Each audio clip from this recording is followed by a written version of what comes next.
শরীফ উসমান বিন হাদি যেহেতু হিন্দুস্তানের বিরুদ্ধে কথা বলে ইনকিলাব মঞ্চ করেছে, আমার শরীফ উসমান হাদি কোরআনে হাফেজ, মাদ্রাসায় শিক্ষায় শিক্ষিত, কামেল ফাস, দরায়ে হাদিস পড়েছেন।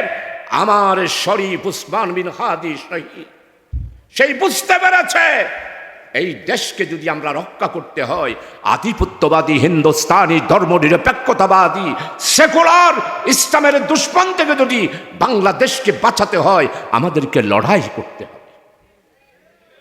তাই শরীফ উসমান হাদি প্রত্যেকটা কথাই বলেছিল, আমি এমন একটা মৃত্যু চাই, আমি হিন্দুস্তানের বিরুদ্ধে মিছিল করব, লড়াই করব, আর একটা গুলি আমার বুকে আসবে, আমি সেখানেই আমার শেষ রক্তবিন্দু দিয়ে আমি শাহাদাত বরণ করব। উসমান বিন হাদি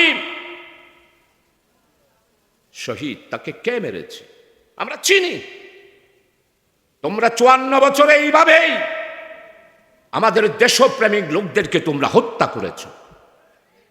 বিডিআরের আমাদের 57 জন অফিসার তোমরাই হত্যা করেছ।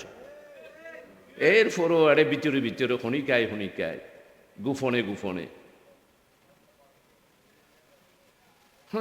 না রে বুট দিয়া ঘুরিল না। সাতকানিয়া লোহাগাড়াতে ইনশাআল্লাহ আজিজ আপনারা উপস্থিত আছেন, আপনাদের সবার কাছে অনুরোধ করব 12 তারিখ আপনারা হার পক্ষে একটি ভোট দেবেন। হার পক্ষে ভোট মানে নারায়ে তাকবীর, আল্লাহু আকবরের পক্ষে ভোট। হার পক্ষে ভোট মানি আল কোরআনের আলো, ঘরে ঘরে জালোর ভোট। হার পক্ষে ভোট মানে দিল্লির দাসত্ব থেকে বাংলাদেশকে বাঁচানোর ভোট।